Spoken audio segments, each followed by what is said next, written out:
Okay mga ka-trigger, welcome pong muli dito sa ating munting YouTube channel. Bago ako bumati at magpasalamat ay gusto ko lang munang basahin ang katanungan at ito ang ating magiging content mula sa katanungan ni JM Pasqua. Okay, sabi ni JM Pasqua ay, Sir, paano po kaya ayusin yung para ordinance P45 pag pinutok po nahulog ang magazine? Okay, may mga ilang disclaimer do sa mga regular na nanonood ng aking mga video. Dahil ito ay may ilang beses ko na rin ito sinagot. Ngayon na pagka naman sinabi kong may video na yan, minsan hindi na rin makita yung ating mga lumang video dahil sa katagalan na. So, sasagutin natin ito. Bakit mayroong mga baril na pag pinutok ay nahulog yung magazine? Kalimitan dito sa amin, ang experience namin ay Glock. Kasi ang magazine nun ay polymer. So yan, pero meron ding mga 1911 din na mga problema, ganyan nahulog yung magazine.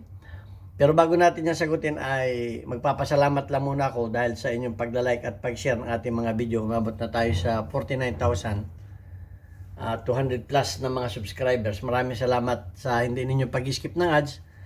Dahil nakatulong kayo para madagdagan yung ating revenues dahil ang ating kita sa YouTube channel ay tinutulong natin sa ating mga beneficiaries na mga anak na single parent. Meron tayong mga tinutulungan na mga nag-aaral. Kahit maraming salamat dun sa mga nagpadala dito sa ating GCash number dahil ang ating YouTube channel ay tinutulong lang natin yan. Hindi natin yan binubulsa. Okay, so si Anis, pinagbibintangan tayo na na binubulsa natin yung mga tumutulong, wag po ninyong tawagan yung number na yan para magbili ng baril. Wala po kami binibiling baril. Mag-message po kayo dyan kung kayo may papaabot na tulong. Kaya't maraming salamat kay Sir Noli Peace America at sa kanyang pagpapadala ng tulong sa ating mga estudyante. Kaya meron ditong isang estudyante na may magpapasalamat. Maraming salamat po sa suporta ni Pinoy Farms Instructor at sa papasko ni Sir Noli Merica ng Virginia, USA. Thank you po. Ayan, Sir Noli, kahit ayaw mong ipabanggit yung iyong totoong pangalan, ay natutuwa sa iyo yung mga bata natin na nakatanggap sa iyo ng tulong. Kaya't maraming salamat sa iyo. Dalangin ko ay bigyan ka pa ng maraming pagpapala at mabuting kalusugan sa ng iyong buong pamilya para marami pa kayong matulungan. Okay. So yan, at punta na tayo sa katanungan ni JM Pasqua. Okay, pag pinutok. So wala tayo ditong para ordinance 45. So may pandemo na lang tayo dito, magdi-demo na lang tayo, okay, walang bala to. So ang kalimitan meron din kasi problema na human error. Ang kalimitan kasi yung iba, hindi ko kasi kita yung baril mo ha, kaya sa lahat ng posibilidad na pwedeng nangyayari ay gagawin at sasabihin ko. Ang yung iba nagpapa-extension itong release button, nag-i-extension. So para ang purpose niyan ay para madali mong i-release. Kasi pagka mahirap mong i-release yan. So pag yan ay naka-extended kasi ang daling i-release. Okay, hindi mo na igaganyan pa yung baril. Okay, so pag mga extended yan, ang problema ko minsan pag hawak mong ganyan, pag hawak mo ng ganyan, pumuto ka, pag grip mong ganyan, siyempre meron kasing pag pumutok medyo magaganong ka napipress ito, so nahulog ang magazine. Lalo na yung mga pagka malambot ng spring ay madali na talagang mahulog yan. Okay, so kung malambot ng spring yan, palitan mo ng spring.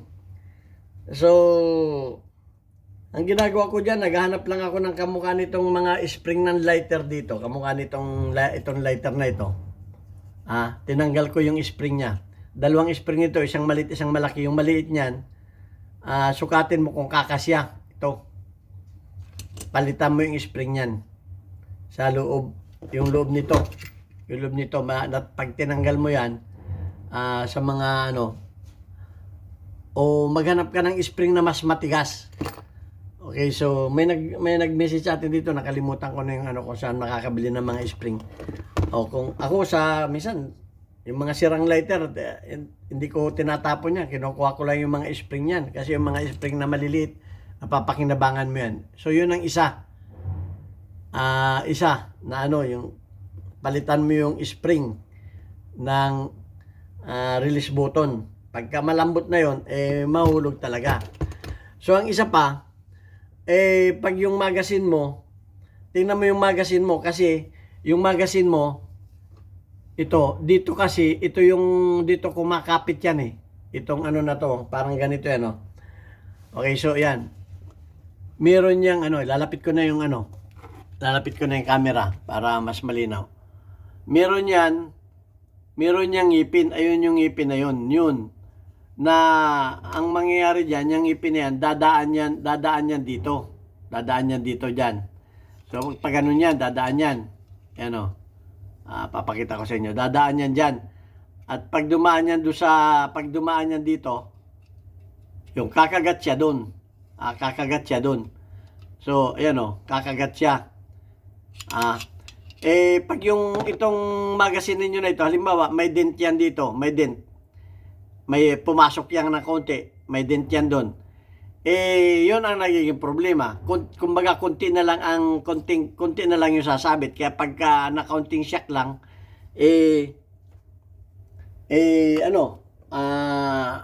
babagsak.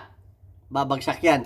So, kung may dent yan, sikwatin mo ng, kasi meron din kasing mga magazine na mahina ang lata. O may mga magazine mahina, lalo na sa mga 1911. Hindi ko alam kung original ang magazine mo.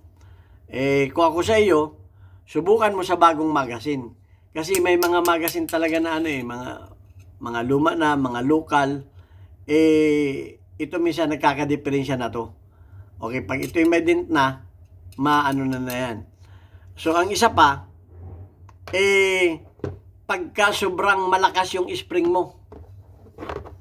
Pagka sobrang malakas yung spring mo dito, yung nakatukod kasi yan. Pagka sobrang malakas yung spring mo dito, subukan mo ang laman lamang ay 1 o 2 na bala. Kasi pag yan ay punong-puno, yung bala mo ay itutulak niya ito para palabas. So yan, subukan mong iputok ng mga 1 o 2. So pagka sobrang malakas yung spring mo yung spring na to, itutulak niya ito palabas. So yung pang isa. So hindi rin naman maganda pagka tingnan mo rin lang kung sobrang malakas ito. Okay, pagka sobrang malakas yan, nagbabawas ako ng mga 1 o 2 coil dito sa sa baba ng spring. So isa pa rin 'yon pag sobrang malakas. Pero wag naman yung yung hindi na niya kayang itulak pagka isa na lang, hindi na niya yung tama lang. Okay, yung pang isa. At ang isa pa, pagka itong parang ngipin na itong parang, may parang ngipin kasi yan eh. Yan parang ngipin na yan. Pag yan ay kunting-kunti na lang, itong parang ngipin na to. Yan, yung ngipin na yan ang pumapasok. Yan ang pumapasok dito. Yan. Pag yung ngipin na yon ay lahat naman ng mga magazine cuts release ay may ganyan. Pag yan ay yung ngipin na yon ay kapiraso na lang, siyempre hindi nakakagat yan. Ang mangyayari niyan ay ganito. Ang mangyayari niyan ay ganyan. Kasi ganyan yan. Yan, ganyan. Dadaan yan doon. Yun. Hindi nakakagat yan pagka kapiraso na lang yun. So, ito, nare-rebuild. Kung wala kang pampalit, ng release button magazine, nare-rebuild yan. Okay, nare-rebuild yan sa TIG weld. Pero pag pina-rebuild mo yan, tatanggalin mo yung spring siyempre. Dapat walang spring yan kasi sisirain yung spring. Pag iinit kasi yan, pag pinaweldingan mo. So, pwede mo yan sa TIG weld o sa MIG weld mo paispatan. Okay, pwede rin sa acetylene kaso mababaga ng gusto yan. Kinakailangan i-harden mo ulit yan. So, yun. Yung ang isa pa niyan. Okay? So, hindi ko rin alam kung yung iyong magazine ay original. Kasi kung ang magazine mo ay hindi original, ang kalimitan diyan ay yung magazine mo ay kalug dito, kalug dito. Pag sobrang laki ng kalug niyan dito, sobrang laki ng kalug, pag pinasok mo dito, sobrang laki ng kalug, yung pang isa. Kasi pag pumutok yan, kakalug yan, kaunti na nga lang nakasabit, ilalaglag yan. So yan, lalo kung mahinang spring.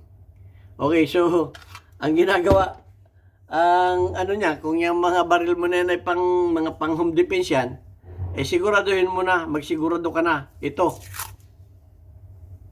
Ano ito? Anong kita ninyo dito? Ano lang ito? Masking tape lang to. Ganito lang gagawin mo.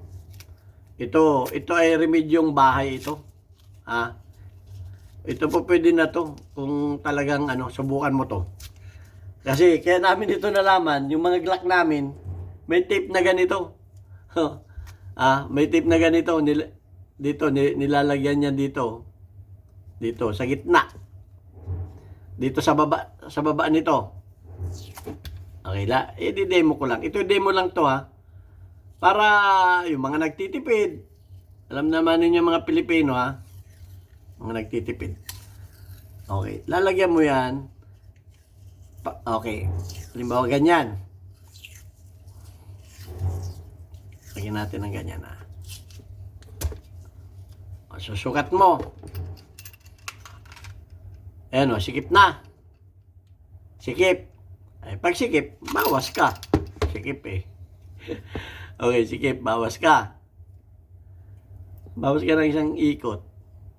Ito, ano lang ito Kumbaga, at tawag ko dito remedyong bayabasan ito. Para lang kasi yung mga Glock namin dito, matibay din kahit tape. Hindi nagkakaproblema yan. Ulog mo ganyan. Sikip pa. Okay, bawas ka. Okay. Ito ay kung luwag sa mga luwag lang ito. Okay, yan. Bawas ka. Para ma-demo natin ang maayos. Yun. Yan Ayan, kita nyo? Wala nang kakalog-kalog Kaso nga lang, pag nag-release magazine ka, ay talagang dyan, ay talagang kakamayin mo na. Hindi yan lalaglag. Yan. Ito ang pinakang huling remedyo. Kung wala ka pang pambili ng bagong magazine, ito ang huling remedyo, masking tape. Yan hindi nalalaglag Yun. Yan ang remedying bayabasan. Pero po pwede. Yan, hindi nalalaglag yan. Kaso nga lang, pag ikaw ay nag-release ng magazine, ay kung yan ay hindi man panlaro, pag ikaw ay shooter, pag shooter ka, ay hindi pa pwede pa sa mga shooter yan. O pwede yan sa tactical. Tactical kasi, hindi nilalaglag ang magazine. Ayan lang. Yan lang ang masasabi ko sa inyo.